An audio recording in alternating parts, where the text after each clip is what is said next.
Desde su nacimiento, Stephanie Clotilde estaba destinada al esplendor real. Pero pocos conocen la historia tragicómica que marcó su vida: enfermedades ocultas, matrimonios forzados, secretos familiares. ¿Qué llevó a esta princesa a convertirse en una figura envuelta en escándalos y dolor? Hoy exploraremos cómo la princesa infectada vivió atrapada entre el deber, la traición y la desesperanza. Nacida en un contexto político complejo, Stephanie creció bajo la sombra de su padre, el rey Leopoldo II de Bélgica. A lo largo de su vida, fue víctima de tragedias familiares, de un matrimonio infeliz con el heredero del Imperio Austrohúngaro y de la enfermedad secreta que marcó su destino. Esta es la historia de una mujer que sufrió no solo por su sangre, sino por la apariencia del poder. Acompáñame hasta el final para descubrir el desenlace de su vida y qué legado dejó detrás. Stephanie Clotilde nació el 21 de mayo de 1864, en un entorno de opulencia y expectativas.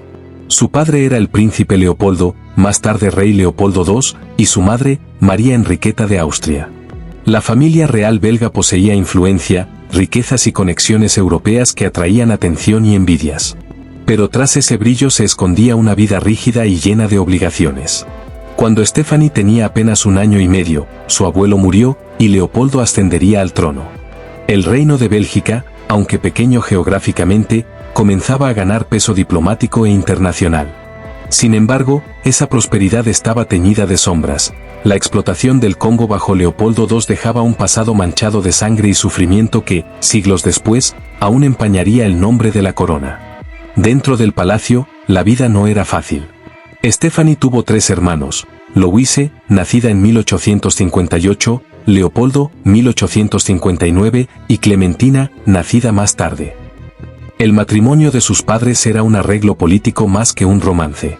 La reina María Enriqueta, proveniente de la Casa de Habsburgo, vivía ajena a las ambiciones coloniales de su esposo.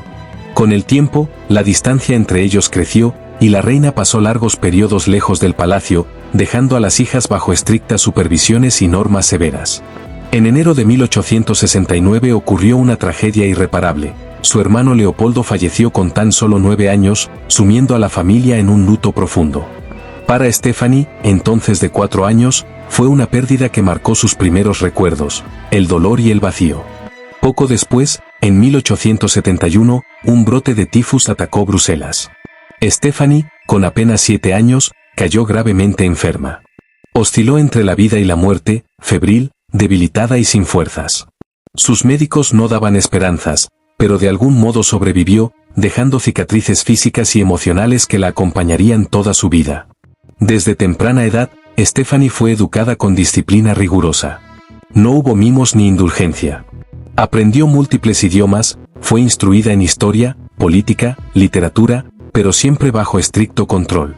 A los 11 años ya era la presencia principal en la corte, ya que su hermana mayor Louise se había casado y su madre habitualmente estaba fuera. La presión de estar siempre exhibida y vigilada moldeó en ella un carácter reservado y cauteloso. En 1878, cuando Stephanie tenía 14 años, comenzó el destino que muchos reyes planificaban para sus hijas, un enlace estratégico. Fue presentada al príncipe heredero Rudolf de Austria, hijo del emperador Francisco José. Él tenía 20 años y ella solo 14. Aunque la diferencia de edad y la falta de afinidad eran evidentes, las negociaciones políticas ya estaban avanzadas. El matrimonio se celebró el 10 de mayo de 1881, pocos días antes de que Stephanie cumpliera 17 años. Frente a pompa imperial y protocolo, comenzó una unión forzada bajo la mirada de las cortes europeas. Al principio, Stephanie conservó esperanzas de que podría ser feliz en su rol, ajustarse al deber, encontrar cariño en medio de la rigidez. Pero Rudolf era volátil, temperamental, con excesos y libertinajes que marcarían toda la relación. En septiembre de 1883 nació su única hija, Elizabeth Marie. Aunque fue un momento de aparente alegría, en el fondo fue una fuente de frustración para Rudolf. No era el varón esperado. Poco después, la salud de Stephanie empezó a fallar. Rudolf frecuentaba mujeres, fiestas y excesos.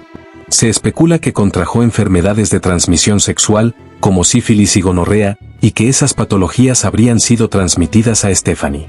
Los médicos inicialmente diagnosticaron peritonitis, pero la verdadera razón, guardada en secreto, fue esa infección que la dejó estéril a los 22 años. La revelación fue devastadora. Stephanie se sintió traicionada, humillada y encerrada en su dolor. Rehusó compartir la cama con Rudolf, quien llegaba tarde, borracho, con olores que evidenciaban sus escapadas. Mientras tanto, sus romances públicos continuaron, sin que ella pudiera defenderse. En los salones de Viena corrían rumores, todos sabían que Stephanie no podría tener más hijos. La corte la veía como un estorbo frágil. Rudolf, en su decadencia, encontró a una figura que lo acompañara en su descenso, la baronesa Mary Betzera. La relación entre Rudolf y Mary se volvió pública con el tiempo, y el príncipe comenzó a pasar más tiempo lejos de la corte, en su retiro personal en Mayerling. Allí, lejos del ojo público, la tragedia se iría gestando. La residencia privada de Mayerling se convirtió en un escenario de secretos. Rudolf y Mary Betzera pasaban cada vez más horas allí, alejados de la corte imperial. El 30 de enero de 1889 cambió todo. Esa mañana, se descubrió que Rudolf y Mary habían muerto. La versión oficial: Rudolf había disparado primero a Mary, y luego se había suicidado. Pero desde ese momento, la historia se tiñó de rumores, conspiración, asesinato, presión política. Para Stephanie fue un golpe devastador. Con solo 24 años, quedó viuda y con el peso de una hija, Elisabeth Marie, atrapada en Viena. Aunque Rudolf le dedicó una carta con palabras afectuosas, su vida había quedado irreversiblemente rota. En la corte se hablaba bajo voz baja: su esposo acababa de morir en un acto dramático, en circunstancias que muchos consideraban turbias. La investigación oficial cerró rápido, y la versión oficial fue aceptada por muchos. Pero historiadores posteriores señalarían inconsistencias: la relación de Rudolf con círculos políticos radicales, sus contactos con movimientos nacionalistas, incluso sus encuentros en vísperas con personas misteriosas. ¿Fue realmente suicidio o parte de una trama mayor? Stephanie jamás lo supo. Viuda, sin poder moverse libremente, sin respaldo político, sola en una ciudad que ya no la reconocía como parte integral del poder. Su vida quedó suspendida entre el dolor, la intriga y la sospecha. Tras la muerte de Rudolf, Stephanie vio cómo su mundo se estrechaba. Quiso volver a Bélgica con su hija, pero la corte imperial no la dejaba salir de Viena, reteniendo a Elisabeth Marie como princesa Habsburgo. Fue rechazada por su familia política y desprotegida ante las intrigas de los Habsburgo.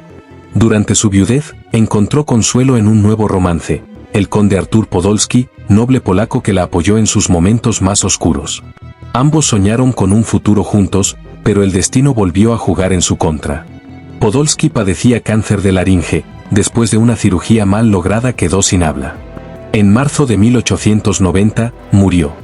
Stephanie de nuevo perdió al hombre que más la acompañó fuera del dolor real. Pasaron los años, y su padre, Leopoldo II, presionaba para que ella hiciera un matrimonio político. Pensó en Franz Ferdinand como aliado, pero nunca prosperó. Cuando Stephanie optó por casarse por amor con el conde Émile Hugnoy en 1900, Leopoldo reaccionó con furia. No toleró que su hija contrajera matrimonio sin título imperial. En carta implacable, le negó su bendición. Ella lo hizo de todos modos, sacrificando sus títulos imperiales. De vuelta en Bélgica, la relación con su padre estaba rota. Leopoldo la desheredó casi por completo. Cuando murió en 1909, sus hijas esperaban heredar fortuna, pero Leopoldo dejó la mayor parte a su amante secreta Caroline Lacroix. Stephanie luchó legalmente por años y consiguió solo 5 millones de francos, una victoria agridulce. La relación con su hija también se fracturó. Elisabeth Marie adoptó posturas políticas controversiales, especialmente como socialdemócrata, lo que generó tensiones irreparables con su madre. Hacia la década de 1920 ambas parecieron romper definitivamente vínculos. Nunca volvieron a reconciliarse. Stephanie y Elemi vivieron relativamente apartados durante las décadas siguientes. Publicó sus memorias en 1935 y en inglés en 1937, bajo el título Yo iba a ser emperatriz. Pero el libro evitó mencionar gran parte de su dolor posterior a 1889, como si aquel año marcara el final simbólico de su historia pública. Cuando estalló la Primera Guerra Mundial en 1914, la neutralidad de Bélgica fue violada, Alemania invadió el país. Mientras tanto, Austria-Hungría estaba aliado con Alemania, poniendo a Stephanie en una posición incómoda, vivir en el imperio que ocupaba su patria. Muchos en Bélgica la acusaron de estar del lado del ocupante.